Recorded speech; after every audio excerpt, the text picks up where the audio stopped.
ನಮಸ್ತೆ ಸ್ನೇಹಿತರೆ, Shruti's homely corner ಅಡುಗೆ ಮನೆಗೆ ಸ್ವಾಗತ. ಇವತ್ತಿನ ರೆಸಿಪಿ ಮಾವಿನಕಾಯಿ ಉಪ್ಪಿನಕಾಯಿ ಹಾಕೋದು ಹೆಂಗಂತ ನೋಡೋಣ. ಈ ಉಪ್ಪಿನಕಾಯಿ ಹಾಕಾಕ 2 ಮಾವಿನಕಾಯಿ ತೊಗೊಂಡಿನ್ರಿ ನಾನು. ನಿಮ್ಗೆ ಎಷ್ಟು ಬೇಕಾಗುತ್ತಾ ಅಷ್ಟು ನೀವು ತಗೋರಿ. ಆಮೇಲೆ ಅದನ್ನು ಮ್ಯಾಗಿಂದ ತುಂಬ ತೆಗೆದು 2 ಭಾಗ ಮಾಡ್ಕೊಂಡು ಅದ್ರೊಳಗೆ ಕೊಪ್ಪ ಇರ್ತೈತ್ರಿ, ಅದನ್ನು ತೆಗಿಬೇಕ್ರಿ. ತೆಗೆದು ಸಣ್ಣ ಸಣ್ಣ ಪೀಸ್, ನಿಮ್ಗೆ ಸೈಜ್ ದೊಡ್ಡ ಬೇಕಂದ್ರೆ ದೊಡ್ಡ ಸೈಜ್ ಕಟ್ ಮಾಡ್ಕೋರಿ, ಸಣ್ಣ ಬೇಕಂದ್ರೆ ಸಣ್ಣ ಸೈಜ್ ಕಟ್ ಮಾಡ್ಕೋರಿ. ಆಲ್ಮೋಸ್ಟ್ ಸ್ವಲ್ಪ ಸಣ್ಣ ಸೈಜ್ ಕಟ್ ಮಾಡ್ಕೊಂಡ್ರೆ ಉಪ್ಪಿನಕಾಯಿ ರುಚಿ ಆಕೈತ್ರಿ. ತೀರಾ ದೊಡ್ಡ ಮಾಡ್ಕೋಬೇಡ್ರಿ. ಈ ರೀತಿ ನಾ ಕಟ್ ಮಾಡತ್ತಿಲ್ಲ, ಈ ರೀತಿ ಸ್ವಲ್ಪ ಸಣ್ಣ ಸಣ್ಣದಾಗಿ ಕಟ್ ಮಾಡ್ಕೋರಿ.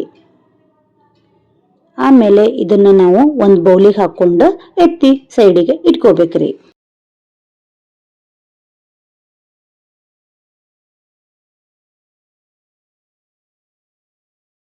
ಒಂದು ಪ್ಯಾನ್ ಒಳಗೆ ನಾವೇನು ಮಾಡ್ಬೇಕಂದ್ರೆ ಉಪ್ಪಿನಕಾಯಿಗೆ ಕ್ವಾಂಟಿಟಿ ಎಷ್ಟು ಇರ್ತೈತಿ ನೋಡ್ಕೊಂಡು ಎಣ್ಣೆ ಹಾಕೋರಿ. ಉಪ್ಪಿನಕಾಯಿಗೆ ಜಾಸ್ತಿನ ಬೇಕು. ಆಮೇಲೆ ಒಂದು ಸ್ವಲ್ಪ ಸಾಸಿವೆ ಹಾಕೋರಿ, 1-2 ಟೇಬಲ್ ಸ್ಪೂನ್. ಆಮೇಲೆ ಕರಿಬೇವು ಹಾಕೋರಿ.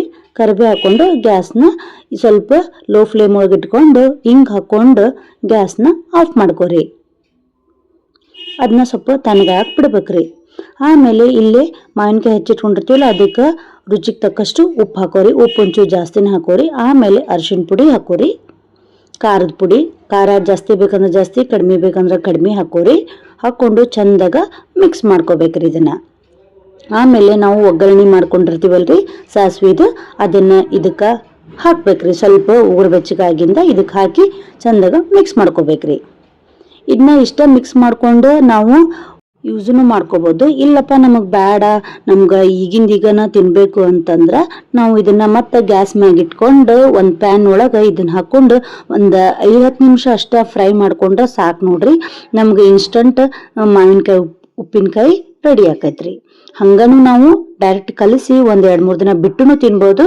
ಬೇಡಪ್ಪ ನಮ್ಗೆ ಜಲ್ದಿನ ಬೇಕು ಅಂತಂದ್ರೆ ನಾವು ಒಂದು ಸ್ವಲ್ಪ 2 ನಿಮಿಷ ಪ್ಯಾನ್ ಒಳಗೆ ಬಿಸಿ ಮಾಡ್ಕೊಂಡ್ರೆ ನಮ್ಗೆ ಉಪ್ಪಿನಕಾಯಿ ರೆಡಿ ಆಕೈತಿ ನೋಡ್ರಿ. ಹೆಂಗಾಗೈತಿ ಅಂತ ಕಮೆಂಟ್ ಮೂಲಕ ತಿಳಿಸ್ರಿ. Thank you.